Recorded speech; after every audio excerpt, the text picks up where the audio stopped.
Ummu Salamah ketika Abu Salamah mau mati, Abu Salamah itu kan luka-luka di perang Badar atau di perang Uhud sebagai mengatakan, maka dia bersumpah kepada suaminya, suamiku, saya pernah mendengar Rasulullah bersabda, bila seorang suami istri suaminya mati dan dia masuk surga dan istrinya tidak menikah lagi, maka dia akan dikumpulkan suaminya di surga Allah. Saya bersumpah, maukah engkau bersumpah kalau saya mati engkau tidak menikah, kalau engkau mati tidak akan menikah. Kata Ummu Salamah begitu. Apa kata Abu Salamah? Maukah engkau mematuhi saya? Kata Abu Salamah, iya. Apa itu? Menikah setelah saya mati. Maka Abu Salamah menikah dengan Nabi. Itu papasan-pasan begitu, Pak. Ya. Ya, mungkin orang rumahnya rancak, Pak. Ya dah. Nak tega aja lah kan dinikahi orang. Kau pasal itu besok kau mati besok jangan menikah. Kau tak boleh, Pak. Mati selalu. Urusan orang tinggal urusan awak tu memang ada dia dapat turun tinggi. Sa imam yang ori, ada imam yang punya jamaah. Aku apa-apa selamatlah. Betul, Pak. Apa salahnya? Tak ada masalah. Ya tak boleh itu ibu. Kalau ibu ketemu jodoh menikahlah. Jangan sendiri begini juga. Nanti saya kalau mati suami saya menikah lagi, tentu saya dikumpulkan dengan suami yang terakhir. Betul? Betul itu. Ibu dengan suami terakhir, maka cari yang imamnya lebih baik dari sebelumnya. Makanya Ummu Salamah menikah dengan lebih baik daripada suaminya yang sebelumnya, Ummu Salamah, Abu Salamah. Ya, memang begitu. Cari imam yang lebih baik. Ya. Tapi kalau enggak, nanti kalau suami ibu masuk surga semua, ibu dipilihkan mana surga yang paling tinggi, gitu. Ya. Tapi ada ibu kok cadik, Pak. Pernah kan Pak Ustaz, ambo suami ambo 3 Pak Ustaz, lah mati sadonyo. Iya ibu, iya. Kalau masuk ambo masuk surga ya suami amah tu Ustaz. Yang terakhir ibu, kan itu suami ibu terakhir. Tapi kata ibu tadi, ambo syukur nomor 2 Pak Ustaz. Bah kok nomor 2 ke 7 ibu, nya mirip je Pak Ustaz. Itu cadik ibu tu.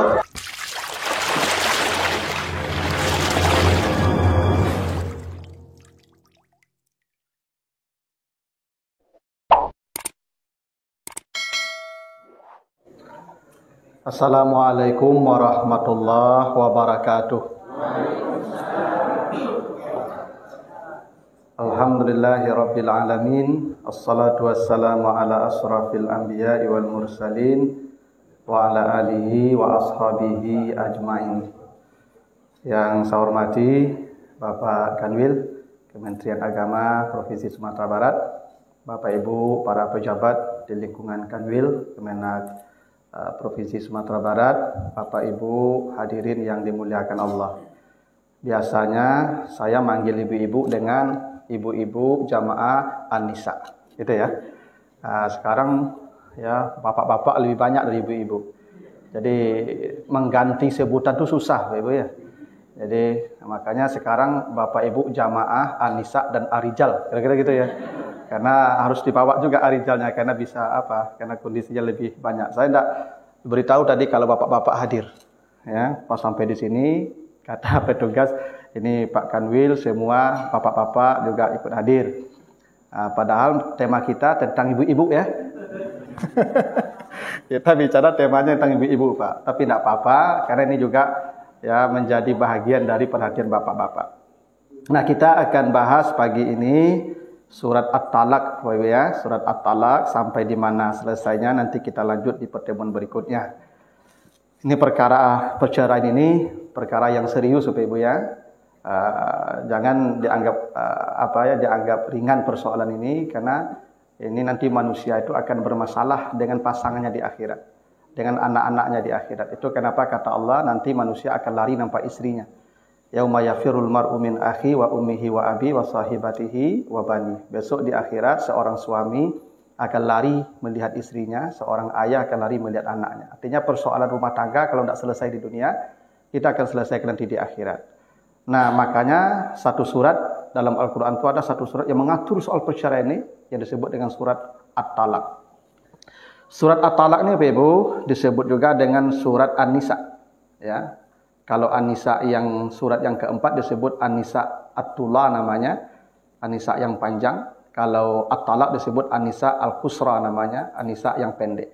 Karena temanya sama, pembicaraannya sama-sama bicara tentang hak-hak perempuan. Nah, kita akan baca ayatnya. A'udzubillahi minasyaitonirrajim.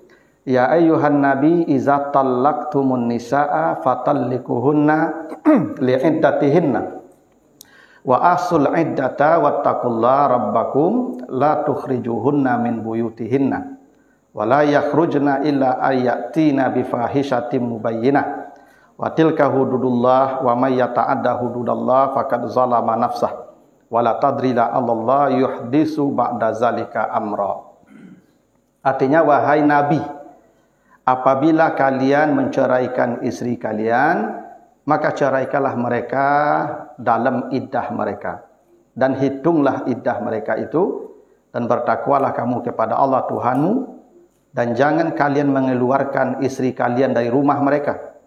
Dan jangan pula perempuan itu keluar dari rumahnya. Kecuali dia boleh diusir dari rumah itu jika melakukan sebuah tindakan yang fahsyat. Mungkin dia selingkuh atau mungkin dia cari laki-laki lain dalam masa iddah itu, usir. Ya, dan itulah ketetapan Allah. Dan siapa yang melanggar ketetapan Allah, maka dia telah berbuat zalim pada dirinya.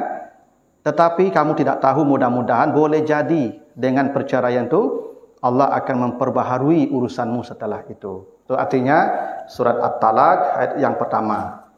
Jadi kata Allah, wahai Nabi, apabila kamu mentalak istrimu, maka talaklah mereka dalam iddah mereka.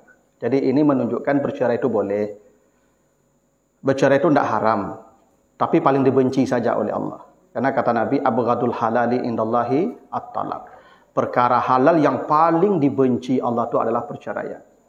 Ya, memang bercerai itu kalau tidak dibuka pintunya nanti kacau hidup kita, Pak Ibu.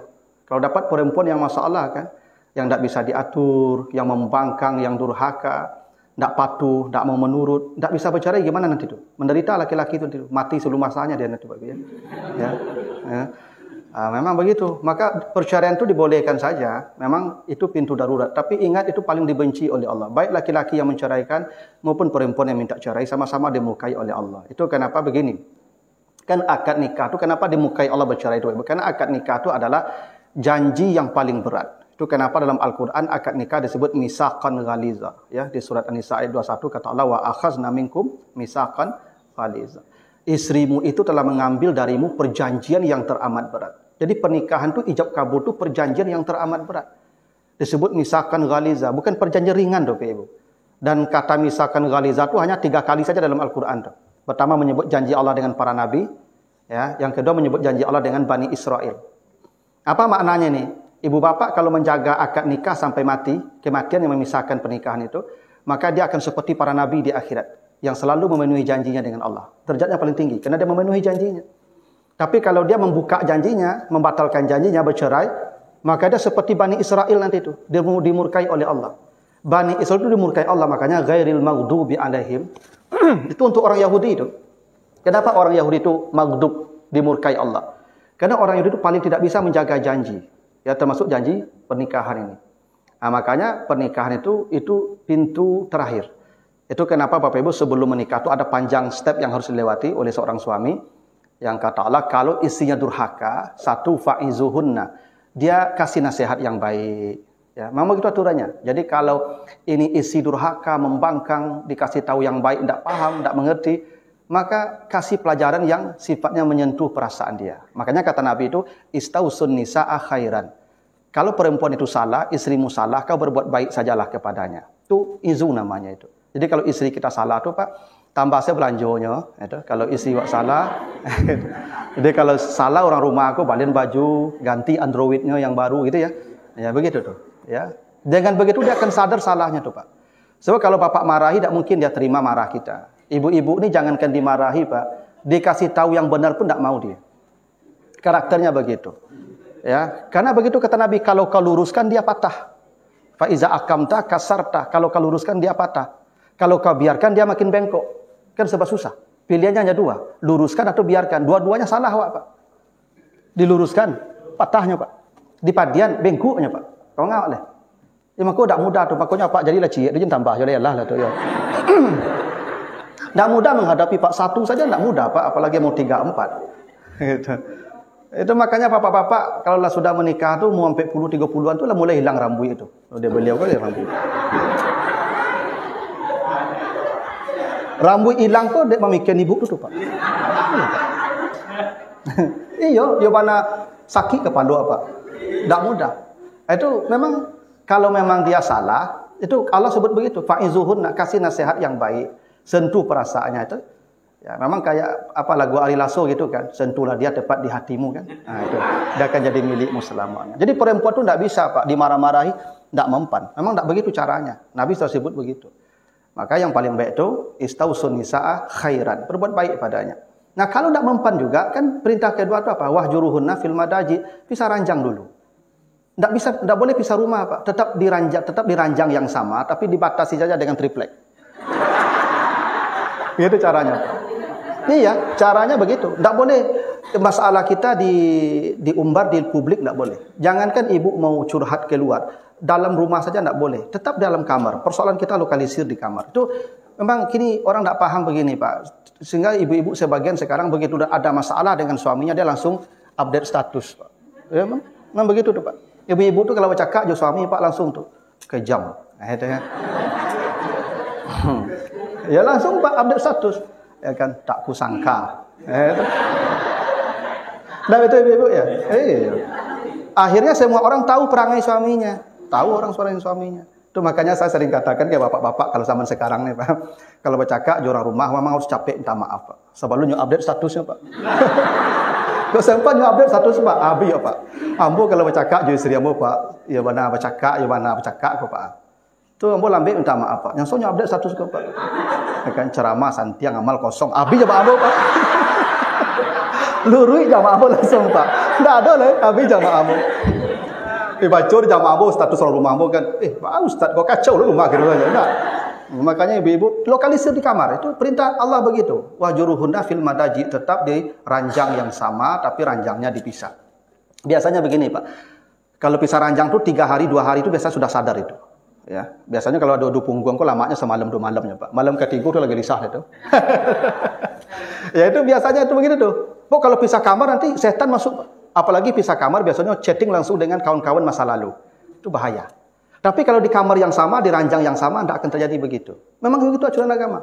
Nah, kalau dia durhaka juga, tidak bisa mempan juga nasihat, tapi pisah ranjang tidak mempan juga, baru ya fadribuhunna, pukul gitu. Pukul di sana bukan pukul fisik juga, karena kata daraba tidak selalu pukul fisik, Bapak ya. Makanya gini, Ashabul Kahfi kenapa tidur selama 300 tahun? Kata Allah fadarabna ala azanihim ya. Ditutup rapat telinganya. Nah, kata daraba bisa dipahami menutup rapat. Makanya fal yadribna bi arjulihinna ya. Wala yadribna bi arjulihan liyufima kata di surat An-Nur itu perempuan tidak boleh ya menghentakkan kakinya ya. Bukan menghentakkan kaki itu, tapi memakai pakaian yang sempit yang menampakkan perhiasan di antara 2 kakinya. Kira-kira begitu maksudnya. Jadi kata daraba itu fadribuhunna itu bisa jadi di apa namanya Pak, diperketat langkahnya. Jadi ibu-ibu ini diambil HP-nya, diambil itu ATM-nya, mobilnya, kendaraannya, ambil. Kurung saja di rumah selama beberapa hari. Itu namanya fadribu. Sehingga dia tersiksa juga. Mungkin dia sadar begitu. Nah kalau tidak sadar juga, baru kata Allah, faba'asu hakaman min ahlihi wa hakaman min ahliha. Datangilah bapakmu, datangi bapaknya. Curhatlah ke bapakmu atau ke bapaknya. Memang begitu aturannya Pak. Jadi kita ini kalau bercakap di orang rumah, curhat bukan ke orang lain, tapi ke bapak kita dulu yang jadi hakim kita mereka. Maka sekarang datangi mereka. Ibu juga begitu. Kalau bercakap jo suami memang curhatnya ke wali, ke hakim. Karena mereka itu akan memberikan solusi yang baik. Saya kalau bercakap jo istri ambo, apa ambo akan bagi solusi yang baik. Kalau ibu ambo enggak. Dan tidak boleh kita curhat ke ibu. Karena ibu kok cenderung solusinya pendek dan kena akai ibu kok memang singkir. Ya. Nah, memang begitu aturannya Pak. Ya ambo kalau bercakap jo istri ambo Pak tu datang ke mak ambo mana-mana kan. Amangang cak mak ambo buruk mana manuang cak mak itu lama orang rumah ambo perangai modeko tu ceritalah Pak perangai tu. Modeko mak modeko cak mak di dulu dengan kecet kau nang tangka aja enggak ada janya ya. Nah, bale mak tinggan beko din cari anak kau mudo. Nah, itu cak mak ya. Karena mak kau ndak bisa susah mencari anaknya susah. Kalau susah anaknya susah dulu. Tu ibu-ibu begitu tu. Tapi kalau kapak ndak ambo datang kaya ambo manu-manu mengang cak Pak. Kau lah orang rumah ambo perangainya tidak bisa buat tu modeko perangainya. Macam mana? Ceritalah barang ambo kabak ambo, abak ambo manu-manu, kecik abak ambo, yo merilang. Amang lebih ditulis macam. Itu Pak. Jadi ambo dah jadi bicara itu Pak. Karena ayah ambo lebih payah dari ambo Pak. Pulang gitu. Nya perangai ibu-ibu kok sajak Siti Hawa sampai hari kiamat sama saja Pak. Cuma ada yang sabar, yang tahan, yang enggak itu. Maka tak jadi bercerai kan? Nah, jadi perceraian itu bukan sesuatu yang mudah. Banyak stepnya itu. Nah, kalau terjadi perceraian, berlaku aturan yang ini. Makanya kata Allah, wahai Nabi, bila engkau menceraikan istrimu, maka ceraikan mereka di iddah mereka. Begini menarik Ibu ya. Jadi yang dipanggil Nabi ya, itu artinya Nabi pun boleh bercerai. Dan Nabi bercerai dengan istrinya Hafsah. Hafsah itu pernah diceraikan Nabi, Hafsah binti Umar.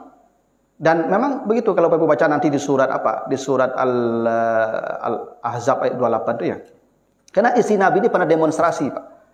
Istri Nabi itu pernah demonstrasi minta ameh, gitu ya. Makanya Allah suruh panggil istri Nabi itu. Karena ini inisiatornya Hafsah, Pak. Jadi Hafsah ini menjadi provokator, Pak. Dia mempengaruhi istri Nabi untuk minta perhiasan ke Nabi. Karena memang istri Nabi itu sejak menikah dengan Nabi tidak pernah pakai perhiasan. Bahkan diceritakan oleh misalnya Ummu Salamah bercerita, kami kadang sampai 3-4 hari tidak ada asap di rumah kami. Artinya tidak masak. Istri Nabi itu sampai 3 hari 4 hari tidak masak-masak. Tidak ada mau dimasak. Memang begitu. Apalagi perhiasan.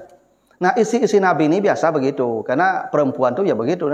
Di Madinah itu kan ibu banyak kayu-kayu. Karena di Madinah itu kan banyak pengusaha dan banyak itu petani-petani sukses kan. Maka itu istri Nabi ini tidak tahan juga lihat ibu-ibu di Madinah itu pakai ameh. Karena ibu-ibu itu kalau pakai ameh sebagian kan juga acuk menggaruk-garuk lagi orang. Ibu-ibu yang mencari ibu menggaruk mereka kan angeknya tuh. Karena ibu-ibu begitu tuh. Kalau nampak orang pakai ameh itu ingin lo pakai ameh. Itu makanya gini, cerita sapi betina ibu ya, Bakarah ya, sapi betina ya. Apa warna sapinya? Kuning. Kuning yang bagaimana? Tasurun nazirin. Kuning yang menyejukkan mata. Apa kuning yang menyejukkan mata? Emas. Siapa yang suka emas? Bakarah. Ibu-ibu. Bakarah itu simbol ibu-ibu tuh, Pak. Sapi betina. Gitu tuh. Itu makanya ibu-ibu kok selalu identik dengan yang kuning-kuning. Makanya apa sabananya Pak ibu tuh kalau ingin sehat apa mudahnya? Apa balen siame banyak-banyaknya sehat dah. Ya, cara menyehatkan ibu tuh balen yang kuning-kuning. Ketujuhnya tuh, Pak. Ya, jadi memang begitulah istri Nabi demonstrasi, itu Hafsah yang inisiatornya. Maka oleh Nabi diceraikan Hafsah. Karena kata Allah begitu, ya ayuhan Nabi, ya kulli azwajika in kuntunna turidnal hayatad dunya wa zinataha fata'alina umatti'kunna summa wa usarihkunna sarahan jamila. Diceraikan Nabi, Hafsah diceraikan Nabi. Artinya Nabi pernah bercerai. Ya, kalau ini visinya tidak sama lagi dengan kita. Nabi itu kan visinya akhirat. Ternyata istri Nabi sudah bervisi dunia. Karena tidak satu visi lagi, sudah boleh diceraikan. Makanya Nabi menceraikan Hafsah. Tapi Jibril suruh lagi jemput, ya, dirujuk kembali. Nah, ini maksudnya bercerai itu dibolehkan. Bahkan Nabi pernah menceraikan istrinya. Ini kata sebagian ulama, ini menjadi sebab ayat ini turun. Ya, Nabi menceraikan Hafsah. Nah, kalau kamu menceraikan istrimu, ceraikan mereka di masa iddah mereka. Begini, Ibu, talaktum, itu jamak ya, antum ya, talaktum. Tadi yang dipanggil Nabi kan? Ya ayuhan Nabi, satu kan. Ini terjadi perubahan Bapak Ibu ya. Harusnya begini, ya ayuhan Nabi iza talakta. Itu ya. Karena yang dipanggil Nabi kan. Tapi tidak diubah dari single, dari tunggal ke plural. Ya. Iza talaktum, padahal tadi ya ayuhan Nabi. Nah, kenapa diubah dari satu ke banyak menunjukkan ini persoalan semua kita. Jadi semua kita boleh bercerai. Jadi kalau dikatakan iza talakta, mungkin Nabi saja yang boleh bercerai kan? Kita tidak. Tapi dikatakan iza talaktum, itu semua kita akan menghadapi ya kasus seperti ini. Kalau itu terjadi, ceraikan istrimu di masa iddahnya. Begini Pak Ibu. Kata talaqa, itu mazid satu huruf namanya. Talaqa itu dikata talaqa, lalu ditambah satu huruf menjadi talaqa seperti nazzala ya, fa'al. Dalam kaidah bahasa Arab, mazid satu huruf itu, yang timbangan taf'il itu, masdarnya atau ya fa'ala, itu menunjukkan makna taksir. Taksir, tadrij. Makanya nazzalna az-zikra itu Al-Quran turunnya bertahap. Bertahap sedikit-sedikit. Ini artinya talak itu bertahap. Maka tidak sah talak sekali jalan. Dan talak kau 1000. Tidak boleh. Tidak sah. Tetap dihitung satu. Karena talaka itu maknanya tadrij. Talak satu. Masa iddah balik rujuk. Lalu setelah rujuk talak lagi. Rujuk lagi. Talak lagi. Jadi itu kenapa tidak sah talak itu sekaligus, sekalipun dia ucapkan sekaligus. Kenapa? Allah menggunakan kata mazid satu huruf. Talaka. Itu artinya. Nah, kata Allah, ceraikan istrimu di iddahnya. Karena itulah Bapak Ibu, tidak boleh seorang suami menceraikan istri di masa haid. Kadang-kadang begini, ibu-ibu ini kalau masa haidnya, apa namanya Pak? Pemberang, penyerengi, ya kan, sensitif. Karena ibu-ibu ketika haid kan tidak salat, tidak beribadah. Karena setan banyak masuk itu. Memang mau gitu deh, ibu. Ibu-ibu ketika haid itu memang dekat dengan setan. Kan begitu kata Allah, wa may ya'su an zikrir rahman nuqayyid lahu syaitanan fa huwa lahu qarin. Siapa yang los dari zikir, di situ setan menguasainya. Makanya ibu-ibu ketika masuk haid itu ya sering melakukan hal-hal yang tidak kita sukai. Ya, sering membuat kita jengkel kadang-kadang. Nah, ketika itu tahan dulu, jangan ceraikan di masa haidnya itu. Karena dia di masa iddah. Masa iddahnya nanti suci, baru ceraikan, setelah itu baru dihitung iddahnya ketika haid, suci, haid. Begitu. Itu alasannya kenapa perintah Allah. Jadi kalau ada laki-laki menceraikan istri di masa haid, sebagai mengatakan cerainya tetap sah, sebagai mengatakan tidak sah, tapi suaminya berdosa. Karena dia tidak menceraikan di masa iddahnya, kira-kira begitu. Termasuk kalau ada seorang suami menceraikan istrinya sebelum digauli. Kalau hukumnya boleh saja. Seorang perempuan belum digauli boleh dicerai. Dan dia wajib membayar mahar separuh, kan begitu ya. Misalnya habis pesta, mungkin bercakap, ya, masuk kamar malam pertama itu bercakap. Langsung diceraikan. Itu tidak boleh, itu berdosa suami itu. Gauli dulu. Setelah gaul, maka nanti baru cerai. Baru ada iddahnya. Kalau dia tidak digauli itu tidak ada iddahnya. Karena perintah Allah ceraikan perempuan di iddahnya. Kalau dia tidak digauli tidak ada iddahnya. Ya, dan itu menyakitkan sekali itu Ibu ya. Malam pertama itu langsung diceraikan itu menyakitkan sekali. Ya. Ya memang ya dunia Selawi itu bisa terjadi begitu Ibu ya. Ya, malam pertama itu langsung gara-gara mantan tiba dari siang mungkin cekak kan. Diceraikan, udah. Tapi tetap bayar mahar separuh Ibu ya. Ya begitu kata Allah ya. Jadi kalau ini perempuan diceraikan sebelum digauli misalnya maharnya pajero, tetap dibayar pajero itu separuh tuh Ibu. Kalau ibu terima kuncinya balian separuh kapak tu balik. Karena belum digauli. Nah, tapi kalau sudah digauli utuh, tidak bisa lagi diminta. Nah, ini maksudnya ceraikan mereka di masa iddah mereka. Artinya kita tidak boleh menceraikan seorang perempuan itu sebelum digauli. Ada juga orang yang menikahi anak-anak. Zaman dulu biasa Bapak Ibu. Anak yatim itu banyak dinikahi dulu sebelum dia dewasa. Zaman dulu tuh boleh, biasa aja begitu. Tapi digauli nanti setelah dia dewasa. Maka kalau dia menikahi anak yatim yang masih di bawah umur, dia nikahi dan tidak boleh diceraikan sebelum dia dewasa. Karena tidak ada iddahnya nanti. Karena perintah Allah ceraikan perempuan itu di iddahnya. Artinya perempuan itu mesti punya iddah. Nah, ini juga menjadi dasar Pak Ibu, iza talaqtumun nisa, bila kau menceraikan istri, maka itu artinya hak talak ada pada suami, tidak pada istri. Jadi Ibu kalau menceraikan kami tiap hari tidak apa-apa. Ya kan, pulang kami dan talak udah. Besok pulang dan talak udah. Tidak apa-apa, tiap hari sekecil Ibu tidak apa-apa. Tidak akan terjadi itu. Tapi kalau kamu yang mengatakan begitu, bercerai. Walaupun dalam konteks hukum fikih yang di Indonesia ini, perceraian dianggap sah ketika di pengadilan, gitu ya. Tapi secara hukum fikih klasik, jadi itu. Karena kata cerai itu tidak boleh dimain-mainkan. Seriusnya, main-mainnya serius, apalagi seriusnya.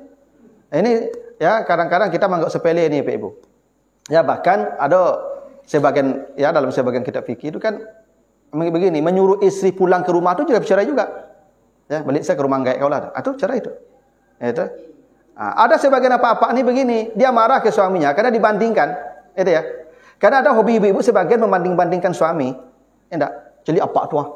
Nyo tolong kerja orang rumahnya, sapu rumahnya, cuci segala macam kan. Akhir siapa? Jenyolah kau laki. Itu cerai itu. Itu maka ibu-ibu jadi banding-banding kami jurang. Tak boleh. Memang ada sebagian ibu suka membanding-bandingkan jurang lain kami ke. Kami dak nyolah.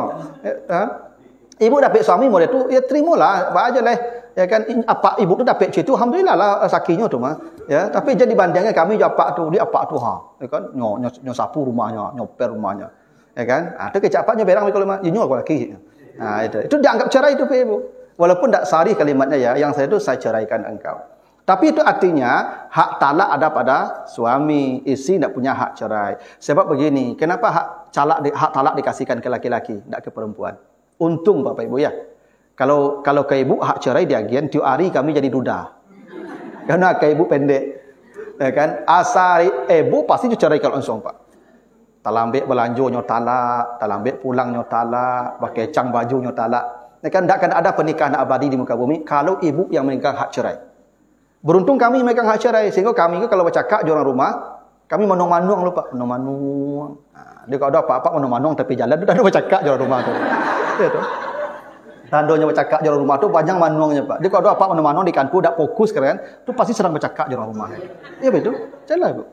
Ya, kalau ibu dak langsungnya temperamen tu, ceraikan langsung tu. Beruntunglah kami yang dikasih hak talak. Nah, tapi itu artinya juga ibu-ibu mesti punya iddah. Maka kata Allah, iddatihinna. Yang punya iddah adalah perempuan. Kami tidak punya iddah, Ibu. Ibu kalau mati, tunggu 4 bulan 10 hari dulu. Diceraikan suami, tunggu 3 kali suci dulu. Tidak haid, tunggu 3 bulan dulu. Kalau kami, tidak mati istri kami hari ini, beko malam boleh menikah. Ya, kalau punya perasaan. Tapi kalau boleh saja, Pak. Kan tidak ada iddah. Tidak ada iddah. Kenapa kami tidak dikasih iddah? Allah Maha tahu keadaan kami. Kami ini tidak bisa lama-lama jauh dari pasangan. Tidak bisa lama-lama, Pak. Ya, memang tidak bisa. Paling bisa itu 3 hari. Kalau ibu bisa 40 hari, bisa 4 bulan. Itu makanya taklik nikah itu bila saya tidak memberi nafkah lahir batin ke istri 4 bulan ya. Atau 6 bulan kan. Jatuh cerai saya. 6 bulan ibu bisa bertahan. Tanpa suami ibu bisa bertahan 4 bulan, 5 bulan. Makanya Hafsah ditanya, ya Hafsah kata Umar, berapa lama engkau bisa bertahan tanpa suami? Lah perempuan bisa bertahan tanpa suami. Kata Hafsah 4 bulan. Maka Nabi Umar rolling ketika jadi khalifah. Semua pasukan setelah 4 bulan tarik lagi ke Madinah. Kumpul lagi dengan istrinya. Ya begitu tuh, karena perempuan bisa bertahan 4 bulan maksudnya. Laki-laki enggak. Kami 3 hari paling lama. Itu makanya Bapak Ibu, ibu-ibu yang dinas luar, hari ketiga pulang dulu. Gitu Pak. Ya, Pak Kanwil tolong di ibu-ibu kalau dinas luar 3 hari pulang. Ya, nanti balik lagi. Enggak apa-apa. Ya, tapi jangan bidianlah seminggu apa kau ganduang sesurang lalu ibu telepon, Pak kau pulang lalu, ya, pulang ibu dulu. Minta izin Pak Kanwil. Ya, begitu kenapa dosa ibu itu? Kalau begini kata Nabi gitu ya, kalau ada perempuan, kalau misalnya dia tidur dimanapun dia tidur perempuan ini, wabata ghadban, suaminya marah kepadanya, dia tidur, la'anat hal malaikatu hatta tusbi, para malaikat melaknat dia sampai pagi. Walaupun ibu dinas luar, tapi suami ibu sedang jengkel tidur di luar di rumah sendiri, maka ibu dilaknat malaikat sampai pagi. Kalau mati ibu itu tidak boleh tuh bergolong ke neraka, tidak ada hisab. Tidak ada hisab lagi. Bergolong-golong sibuk ke neraka cayo kamu. Tidak ada hisab. Tidak ada hisab. Karena begitu, laknat malaikat itu tidak mudah, Ibu. Para malaikat melaknat ibu sampai pagi. Memang begitu aturannya tuh. Makanya ibu-ibu yang bekerja tuh, yang dapat tugas luar segala macam, itu harus 3 hari itu pulang. Kalau kecuali apa, kau mama izin, dah balik ibu sampai seminggu dah balik. Tapi kok acu-acu ibu disuruh dinas luar, dia apa aku tuh curiga lah itu ada masalah tuh. Ya memang begitu tuh aturannya. Maka ibu tidak boleh lama-lama dinas luar. Makanya bapak-bapak pejabat jangan ibu-ibu terlalu lama disuruh dinas luar. Karena persoalannya muncul nanti banyak. Percayalah Bapak Ibu. Ya, itulah kenapa kan dulu saya katakan ya kita baca dulu surat Al-Ahzab 33 ya. Kenapa Allah perintahkan waqarna fi buyutikunna perempuan? Kenapa kalian disuruh di rumah oleh Allah? Kenapa perempuan tidak diberikan kewenangan untuk bekerja di luar kecuali ada izin suaminya? Karena laki-laki begitu sifatnya. Iza kharaja min baitihi, kalau laki-laki keluar rumah, wara'a imra'atan, dia lihat perempuan, fa'ajabathu, lalu perempuan itu membuat hatinya gelisah. Biasa begitu tuh Pak Ibu. Kami kalau melihat wanita yang memang agak glowing itu biasanya agak gelisah. Tidak bisa itu. Ya tagak gelisah, duduk gelisah, itu tuh pasti itu. Ya. Maka kata Nabi apa? Fal yarji, dia mesti pulang menemui istrinya. Bayangkan kalau ibu dinas luar 3 hari sampai hari, suami pulang ke rumah mencari ibu. Maka jangan salahkan kalau ada menantu dengan mertuanya. Jangan disalahkan. Ya bisa jadi yang hadir di rumah itu mertuanya tadi. Istrinya sibuk bekerja. Jangan dilawan hukum Allah Bapak Ibu. Ya. Nah, itu makanya ibu-ibu sudah saya katakan begitu. Ya. Kalau nanti ada telepon mendadak ya sudah minta izin. Nanti Pak Kabak tolong lagi izin, kalau ada ibu jam 10 minta izin Pak izin. Itu aturannya begitu. Ya, nanti balik lagi tidak apa-apa. Memang begitulah. Hukum begitu, ketentuan Allah begitu. Nah, nanti dampaknya buruk kalau ini tidak dijalankan. Makanya perempuan dikasih masa iddah tadi karena memang perempuan itu bisa bertahan. Kalau laki-laki tidak. Kami tidak dikasih iddah. Ya, kami bebas saja. Ya, begitu. Bahkan kami ini ya boleh menikah ya tanpa sepengetahuan ibu juga tidak apa-apa. Boleh. Nah, karena bisa jadi begitu. Jadi suami ini, laki-laki ini ibu, dia punya hak 4 kan. Masna wa sulasa wa ruba'ah. Dan dia tidak perlu minta izin ibu. Tidak perlu. Memang dikasih minta izin diizin ibu tuh. Kalau kami minta izin diizin tuh. Untuk tua minta izin laduan saya lah. Ya. Cuma kalau PNS mereka udah lapor cepat. Tapi ketentuannya begitu, tidak perlu izin juga tuh. Jadi untuk soal ini memang laki-laki agak diberikan hak-hak istimewa. Lalu kata Allah, hitung iddahnya. Jadi Bapak Ibu, memang suami hitung iddah. Kenapa hitung iddah? Nanti tiba-tiba saja habis iddahnya, tidak bisa rujuk lagi. Maka hitung iddahnya. Kalau mau rujuk, rujuk sebelum iddah habis. Ambil cari saksi, balik. Ya, kalau iddahnya habis, tidak bisa lagi nikah baru lagi. Ya, pakai saksi, pakai wali, pakai mahar lagi. Makanya laki-laki suruh hitung iddah. Di masa iddah tuh dihitung hari kalendernya tuh. Sehari menjelang habis, pulang leh.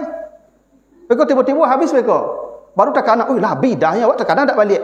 Sebab begini Pak, orang rumah ko, Pak istri ko, nampak rancak setelah diceraikan. Coba Pak, tak percaya. Ya. Ceraikan lah siapa? Setelah diceraikan tu tampak rancaknya tu. Bo ibu tu kalau jando Paknya, entah apa, Pak pandai merawat badan Pak. Ketika jawab Pak, lusuh siapa tu. Itu lah Pak. Lah jandonya Pak, you mana pandainya merawat Pak. Itu macam mana ibu yang jando Pak? Tak glowing untuknya Pak. Ketika punya suami Pak, you mana bakusu ya Pak. Ya kan? Memang perempuan tu kalau ingin cantik, ingin tahu cantiknya, ceraikan. Ketika diceraikan tu tampak cantiknya. Memang begitu, tahu gimana? Memang begitulah ibu-ibu ni. Nah, maka dihitung iddahnya tu. Jangan terlambat Pak. Terlambat beko habis iddahnya tak bisa pulang leh. Nah, kalau mau sebelum iddah tu. Makanya laki-laki hitung iddahnya. Sebab kalau iddahnya habis, bisa balik lagi. Dia sudah berhak menentukan nasibnya. Dia bisa menolak bapak sebagai mantan suaminya itu. Bisa menolak. Kalau di masa iddah, tidak bisa ditolak. Di masa iddah, tinggal sehari iddahnya mau habis. Dia datang suaminya, saya rujuk engkau ya. Tidak bisa ditolak. Tidak boleh menolak. Tapi kalau sudah habis iddahnya, dia rujuk, sudah terlambat dah. Bisa. Terlambat. Bisa, ibu boleh menikah dengan laki-laki lain kan. Atau kenapa suami disuruh hitung iddahnya. Karena di masa iddah itu kita boleh kembali selama talaknya masih raj'i. Begitu. Lalu kata Allah, jangan keluarkan mereka di rumahnya dan jangan mereka keluar di rumahnya. Ini yang banyak dilanggar perempuan ni. Ibu bercerai dengan suami ibu di masa iddah 3 kali suci itu tidak boleh keluar rumah, tidak boleh ke kantor. Gimana caranya itu Pak? Ibu yang bercerai, cerai hidup atau cerai mati, ibu tidak boleh ke mana-mana. Tidak boleh keluar rumah. Aturan Allah begitu. Kalau dia keluar rumah itu fahisyah namanya. Perbuatannya keji. Ya, dosanya besar. Karena laki-laki perempuan itu kalau diceraikan dia menunggu di rumah sampai iddahnya habis karena suaminya bisa berubah pikiran, balik. Tapi kalau dia keluar rumah, keluyuran ke sana kemari, bisa dia menampak laki-laki yang lain. Tak mau lagi terima suaminya yang lama. Maka disuruh di rumah itu memberi peluang untuk suaminya yang lama balik. Saya tak tahu Pak, kalau kita di kantor ini, kalau misalnya meninggal suami ibu, berapa lama dikasih cuti? Ya, seminggu ya. Ibu seminggu dulu. Ayah harusnya 3 bulan 10 hari. Iya. Harusnya 4 bulan 10 hari ibu tak boleh keluar rumah. Selama itu ibu dikasih nafkah oleh saudara suaminya atau ayah suami ibu. Dikasih nafkah. Saya kalau istri adik saya, adik saya meninggal dunia, selama dia di rumahnya, saya wajib memberikan nafkah dia.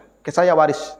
Anak dia pun saya tanggung. Nanti anak dia habis wisdanya, saya ambil tuh anak itu. Dan dia menikah dengan laki-laki lain. Aturannya begitu tuh Pak.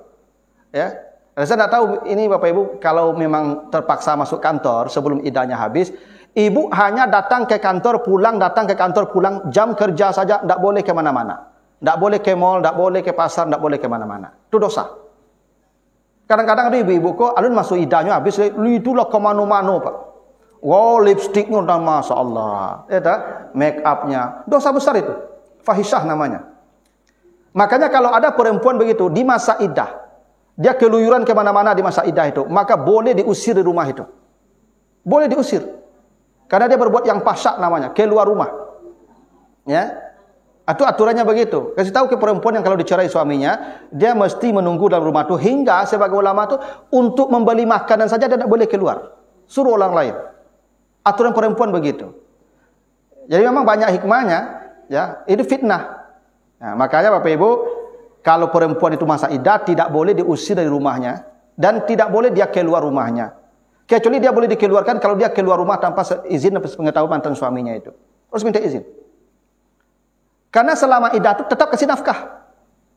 Sampai iddahnya habis. Mantan suaminya wajib kasih nafkah si istri tadi sampai iddahnya habis. Itu kenapa membuka peluang rujuk. Maka kasih nafkah terus. Jangan begitu diceraikan hilang semua hak, tidak bisa begitu. Sampai iddahnya habis kasih nafkah. Mudah-mudahan ketika dikasih nafkah bisa rujuk kembali. Karena Allah membenci perceraian itu. Rujuklah. Itu maksudnya itu. Ya. Termasuk yang dicerai mati ya. Tapi kalau memang darurat sifatnya, tidak ada lagi yang bisa dikerjakan, ibu bekerja, nafkah ibu tidak ada yang ngasih gitu ya. Orang tua ada meninggal pula, kita satu-satunya. Kalau anak ibu, tidak, anak ibu urusan saudara suami ibu. Itu kata Allah begitu, wa 'alal waris misluhu. Jadi kalau adik saya mati, anak dia langsung saya ambil tuh. Saya biayai, istri dia tunggu iddah habis saja menikahlah. Aturannya begitu tuh. Ini yang banyak tidak dijalankan oleh kita sekarang, Pak Ibu. Kalau mati adik kita, kakak kita yang laki-laki, semua anak-anak dia itu tanggungan kita. Kita bawa, kita ambil. Istrinya menikahlah habis iddahnya. Dan dibawa suaminya kemana-mana. Tidak boleh anak-anaknya mengganggu hidup dia. Karena anak-anak itu anak saya. Anak bapak saya. Begitu aturan kalau ya anak yatim itu. Nah ibu tidak ada urusan dengan anak lagi. Makanya kalau ibu diceraikan suami ibu, kan langsung anak diserahkan ke suaminya kan. Ibu diceraikan sedang menyusukan anak. Kan ibu wajib menyusukan 2 tahun. Sekarang ibu diceraikan, maka anak ibu langsung serahkan ke suami ibu. Bawa anak udah leh. Ambo kamu nikah. Boleh. Mungkin ibu tidak tega saja kan. Tapi aturannya begitu. Kalau misalnya, tolonglah susu anak awak dulu. Barang sebulan. Begitu ibu. Bayar lagi. Ya tidak bisa perai istri ibu. Tidak ada urusan ibu jual anak itu. Karena yang punya anak kami. Karena kami yang petani. Kami punya tanaman. Ibu lahan saja menumbuhkan saja. Tidak punya loh. Itu aturannya begitu tuh. Kan perempuan itu kan harsul lakum kan. Perempuan itu kan sawah saja. Kalau sawah kan menumbuhkan saja. Tidak memiliki. Yang memiliki kami itu. Nah begitu Pak Ibu ya. Nanti kalau perempuan itu di masa iddah tidak boleh kemana-mana. Kalaupun darurat sifatnya ke kantor saja. Kantor pulang, kantor pulang, kantor pulang. Begitu aturannya. Biasanya Pak Ibu kalau yang ya biasanya kan kalau ibu di masa kalau cerai hidup kan kalau di kantor kan beko banyak persoalan curhat-curhatnya. Nah, itu menjadi penghalang beko rujuk. Buatlah masuk lo apa? Kompor. Nah, itu. Sebenarnya ibu menanti di rumah tu, ibu rindu dengan suami ibu itu. Jadi ibu kalau manung-manung di rumah ada tekan apa ya? Pasti itu tuh. Maka coba bayangkan 3 bulan manung-manung ibu tak tekan apa tuh pasti takana. Dan kami cetulah tuh. Ya 3 bulan dak sobok ibu tuh. Telepon itu. Ya, itu caranya begitu tuh. Itu makanya rahasianya ibu tak boleh ke mana-mana di masa iddah. Makanya kata Allah bertakwalah kamu kepada Allah dan jangan ya melampaui batas Allah. Nah terakhir kata Allah wala tadriyala Allah yuhdisu ba'da zalika amra. Kenapa kita disuruh menanti iddah? Boleh jadi Allah akan memperbaharui urusan kita setelah bercerai. Bapak Ibu, ternyata kita bertengkar tuh Pak, bertengkar suami istri itu Pak, bagus. Bagus bertengkar tuh Pak. Allah sebut begitu. Kenapa? Sudah batangka tuh beko. Rasul pengantin baru Pak. Ajalah, ada cahaya Ibu ya. Itu Allah perbaharui rumah tangga kita. Jadi ketika batangka apa Ibu? Bisa ranjang atau mungkin tidak berbaikan. Itu ketika balik itu baharu. Makanya kata Allah, yuhdisu ba'da zalika amra, Allah perbaharui rumah tanggamu. Biasa sudah baca kak tu Ibu, itu naik onda, ibu mana laki tangan ibu tu kata. Cayalah kamu. Sudah Pak Ibu. Ya. Maka baca kak lah sekali-sekali Pak, jangan baca kak.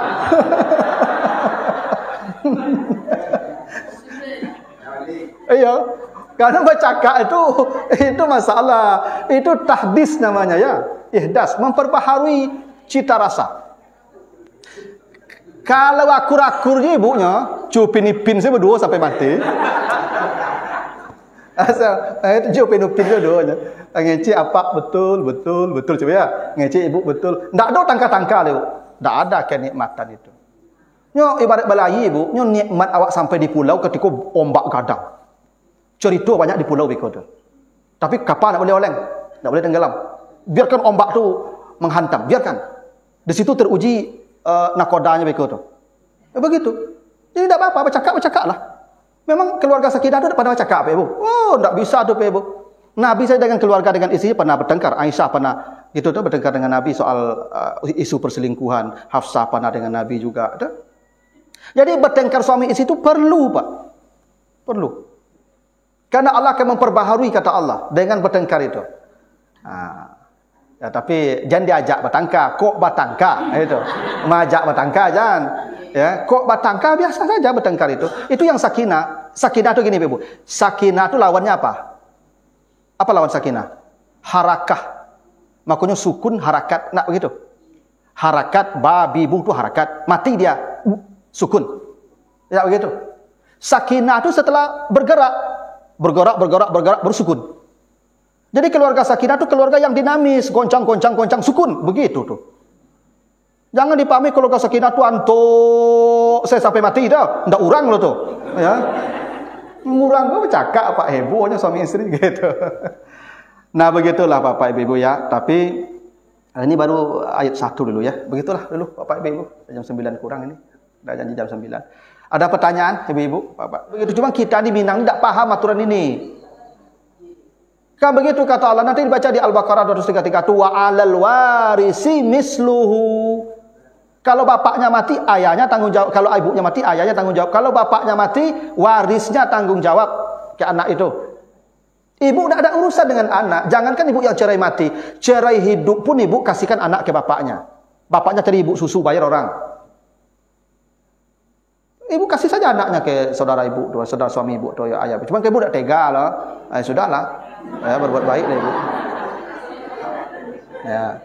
Cuman aturan tetap berlaku. Ibu tidak boleh ke mana-mana dalam masa iddah tadi 4 bulan 10 hari kalau dia ya perempuan yang ditinggal mati. Cuman kalau aturan regulasi kan kita punya aturan di kantor berapa masa cuti ketika ditinggal suami. Ibu ambil saja masa itu. Lebih dari itu ibu minta ampun saja pada Allah. Dan ibu datang ke kantor dan pulang lagi, tidak ada kemana-mana. Dan ibu tidak boleh bersolek. Tidak boleh bersolek. Ibu pokoknya bantu, ibu asli.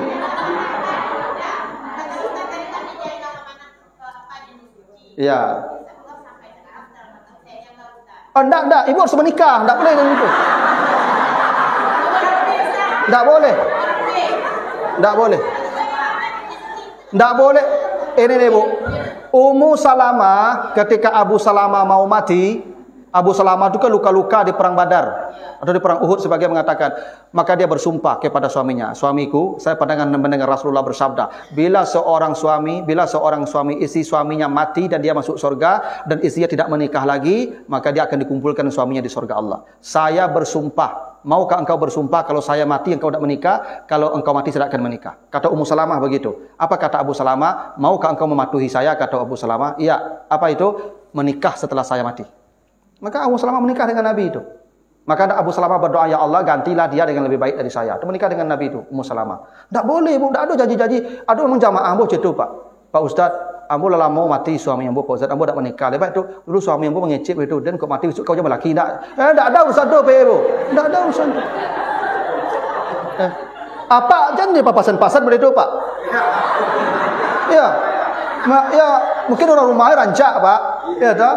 Tak tega je lah kan dinikahi orang. Kau pasal itu besok kau mati besok jangan menikah. Kau tak boleh Pak. Mati selalu. Urusan dulu nanti kau urusan awak tu memang ada dia atas orang tinggi tu. Itu. Ibu menikah. Tak boleh perempuan tu sendirian tu ibu. Banyak masalahnya. Menikah tu ibu bukan soal biologis. Teman, ibu punya imam.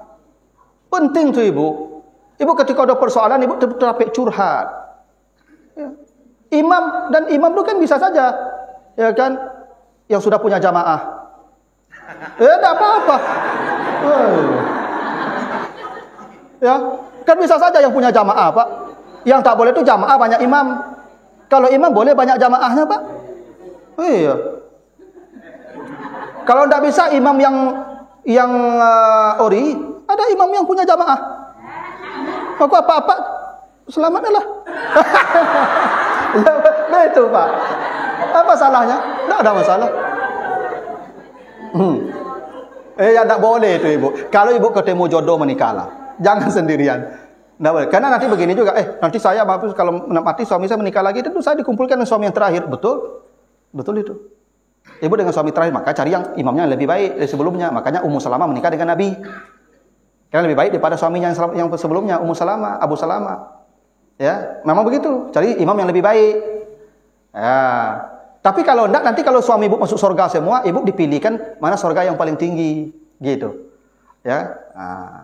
Tapi ada ibu kok cadik Pak. Pernah kan Pak Ustaz, ambo suami ambo 3 Pak Ustaz, lah mati sadonyo. Iya Ibu, iya. Kalau ambo masuk surga ya suami yang mati Ustaz. Yang terakhir Ibu, kan itu suami ibu terakhir. Tapi kata ibu tadi, ambo syukur nomor 2 Pak Ustaz. Bah kok nomor 2 ke 7 ibu, nya mirip je Pak Ustaz. Itu jadi ibu tuh, jadi. Ayo. Sampai aja pasan gua. Nah, begitulah. Itulah ibu ya. Jadi bersyukur gitu ibu bapak lah.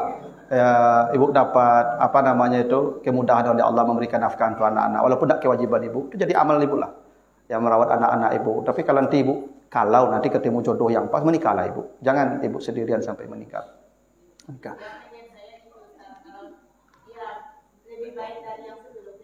Iya, kan begitu.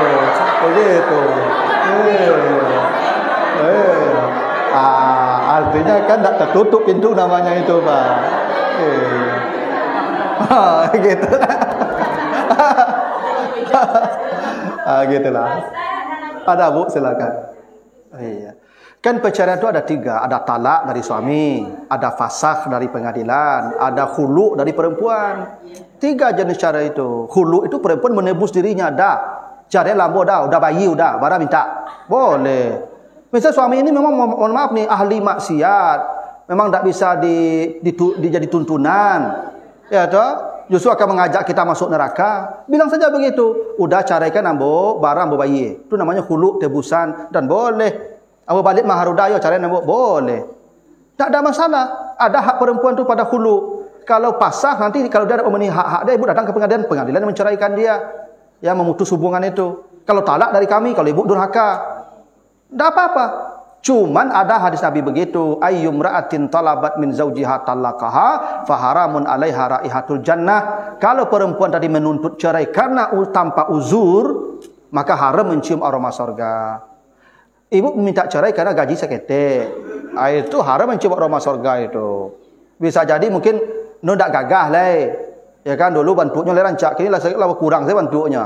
Kan nampak dia gagah lah. Itu ibu haram mencium. Kan banyak sekarang perempuan-perempuan yang menggugat cerai karena sudah nampak yang lain.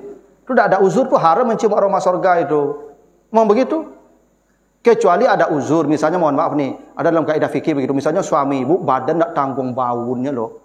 Yo bana padi baunya. Asal mendakiknya ke ibu muntah-muntah. Kau dapat suami cetuk kan ibu bana pahit baunya, tanggung pahitnya loh. Kan tak mungkin ibu pakai masker tabah satiuk dakik kapak lah kan.